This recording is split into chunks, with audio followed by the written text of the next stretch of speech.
Second, we have a Brazilian woman who appears 22 times on the voter list of Haryana. Please. No. 22 times this lady appears. एक minute please एक minute. आप नेता प्रतिपक्ष है, मैं इस तरीके से सदन की कार्रवाई नहीं चलने दूंगा। ये सदन है, सदन की गरिमा को बनाए रखें। आप सदन की गरिमा से बोलेंगे तो ठीक, नहीं जैसे सदन नहीं चलेगा। नो, गलत तरीका है आपका, नहीं होगा। आप ले रहिए, आप ले रहिए। नहीं, माननीय प्रतिपक्ष के नेता, आप पहले अपने सदस्यों को समझाइए। नहीं चलेगा, नहीं, ठीक नहीं है। नो, नहीं, बिल्कुल नहीं चलेगा। अगर आप सर माननीय प्रतिपक्ष के नेता, आप अपने सदस्यों को गरिमा समझाइए। सर, बट ये तरीका आप इतने सालों तक यहाँ पर हैं, ये तरीका उचित है क्या? सर, विरोध का तरीका होता है, लेकिन ये उचित तरीका नहीं है। तरीका इधर भी हो। नो, उधर का तरीका क्या है सर? नो, सबका तरीका उधर से होगा, उधर से भी बोलेंगे, इधर से बोलेंगे, सब जगह से बोलेंगे। Speaker sir, I don't agree with the showing of photographs here, but it is a reflection of our democratic structure. This is what is happening in our democracy, that you're not allowing us to show. This Brazilian woman has appeared 22 times on the voter list in Haryana. And not only that, there is one woman whose name has appeared 200 times, more than 200 times in one booth in Haryana. And it is very clear, and I have proven without doubt, that the election of Haryana was stolen and the theft was ensured by the Election Commission of India. I've said it again and again and again. Now, nowhere has the Election Commission answered my questions. The Election Commission has not told me why this lady's picture has appeared on the polling list. They have not told me why lakhs and lakhs of duplicate voters are existing. They have not told me why a BJP leader is coming from Uttar Pradesh to vote in Haryana. These are straightforward questions. And there is clear proof which I have put in front of the country. Right? But the Election Commission has no answer to these questions. And that is the result of the complete capture of the Election Commission by the people across the aisle. By the way, you're talking about SIR in Bihar. Let me say something about SIR in Bihar. Why is it that after the SIR in Bihar, 1.2 lakh duplicate photos are existing in Bihar, in the voting list? If you've cleaned up the voting list, why are there 1.2 lakh duplicates in Bihar? And we've not just proven this about Haryana. We have proven this in Karnataka, we have proven this in Maharashtra, and I'm absolutely certain this is how you're winning elections in Madhya Pradesh, in Uttar Pradesh, in Bihar, across the country. Now, so what I'm putting on the table is, it is very clear that you've captured the institution. I've shown the mechanism of that capture. I'm also showing you how the Election Commission is doing things that are completely out of line. I'm not getting any answers. Right? So now, let us come to how, when we are talking about electoral reform. Electoral reform is very simple. The point is, nobody wants to do it. The government doesn't want to do it. What does electoral reform require? What we've been saying. Number one, give machine-readable voter lists to all political parties 1 month before the election. That's the first step. The second step is take back the law that allows the destruction of CCTV footage. Very simple, not difficult. While you're doing that, also tell us what is the architecture of the EVM. Give us access to the EVM. Let our experts go and see what is inside the EVM. Till today, we have not had access to the EVM. We are not shown the architecture of the EVM. We're not physically allowed to go and see an EVM. Give us the architecture. Give us access to the EVM. And finally, please change the law that allows the election commissioner to get away with whatever he wants to do. That's all the electoral reforms you need. And I want to assure the election commissioner that they might be under the impression that this law lets them get away with it. Let me remind them, don't worry, we are going to change the law, and we are going to change it retroactively, and we are going to come and find you. Right? So this is the situation that the country is faced with. You know, everybody says to us, India is the biggest democracy. Actually, I was thinking today, we're not just the biggest democracy, we're the greatest democracy. And I'm not saying it just like that. I'm saying it, America calls itself the oldest democracy. But the democracy that weaves together the largest number of people, the largest diversity of people, the largest number of languages, the largest number of states is this. And so our most powerful asset, the thing that stitches together the entire concept of modern India, stitches together the fabric of modern India, brings people together, allows them to build this great nation, is being attacked by these people. They're destroying it. You know they're destroying it. I know they're destroying it, and they know they're destroying it. And I'd like to conclude by saying that the biggest anti-national act you can do is vote chori. There is no bigger anti-national act that you can do than vote chori. Because when you destroy the vote, you destroy the fabric of this country. You destroy modern India, you destroy the idea of India. So I'd like to conclude by saying vote chori is an anti-national act, and those across the aisle are doing an anti-national act. Thank you.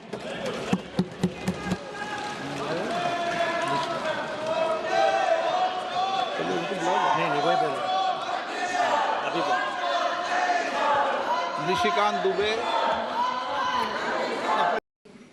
Because khadi is not just a cloth. Khadi is the expression of the people of India. It is the imagination, it is the sentiment, it is the productive force of the people of Aaj Pehnaun Khadi. It is the expression of the people of India. Speaker Sir, whichever state you go to, you will find different fabrics. There's the Himachali cap, Assamese gamcha, Banarsi sari, Kanchipuram sari, Naga jacket, and you will find that all these fabrics represent the people.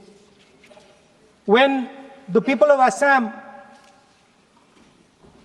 give you the gamcha, they're not just giving you a piece of cloth. They're giving you an expression. They're giving you a piece of their history, their tradition, their future, their imagination.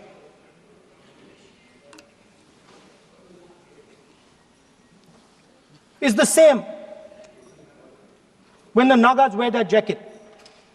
When they come and see us, they make us wear the jacket because they want us to be embraced by the fabric. But Speaker Sir, These fabrics are beautiful. But if you look slightly deeper and you look closely at the fabric, you will find that each one of them has thousands of little threads embracing each other. A Kanchipuram sari might have a golden thread, but the golden thread means nothing without the green thread or the yellow thread near it. The other thing to notice about the sari or any other fabric is that all the threads are equal. No one thread is superior to another thread. They all come together. The threads cannot protect you. The threads cannot keep you warm. But when they come together as a fabric, they can keep you warm, they can protect you, they can express what you have in the heart. Speaker, sir, in the same way, our nation is also a fabric.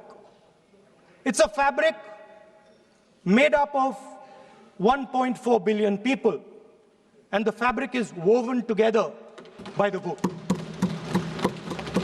Let me repeat it. It is a fabric of 1.5 billion people, and it is woven together by the vote. Everything that we see, in fact, this house where I'm standing today, the Lok Sabha, Rajya Sabha, Vidhan Sabhas across the country, Panchayats across the country, none of them would exist if the vote did not exist. We talk with great pride about HAL, BHEL, ONGC, Tejas, Chandrayaan. We have a list of things we say. Not one of those would exist without the vote.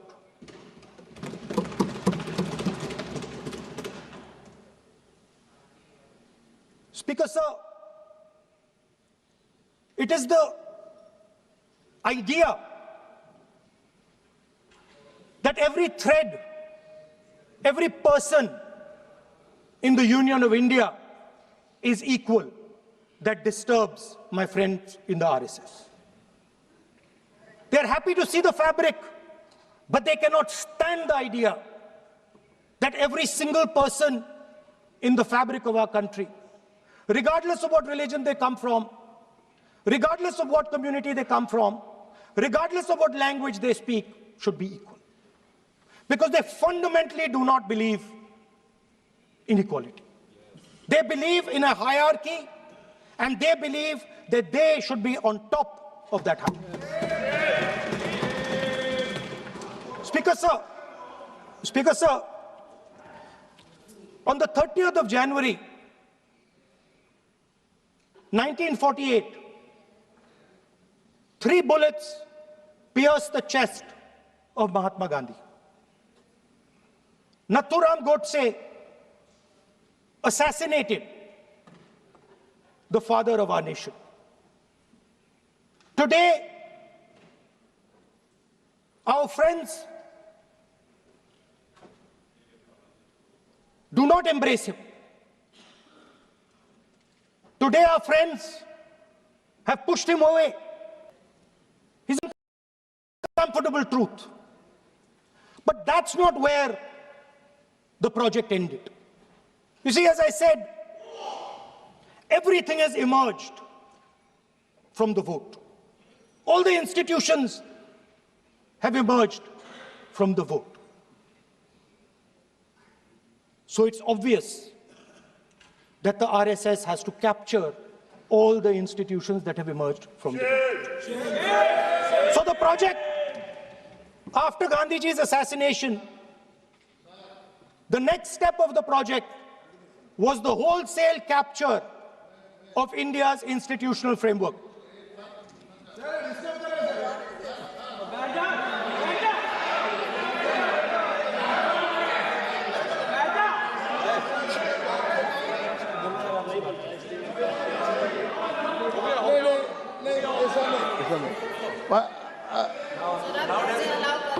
So what is this, sir? Sir अभी नहीं पढ़ रहा हूँ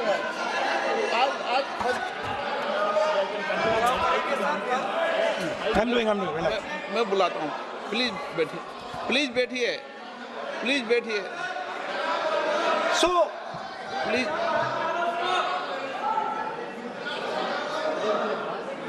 sir,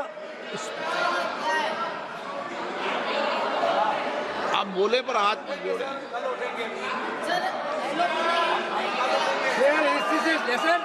sir, these are uncomfortable truths, but they have to be spoken.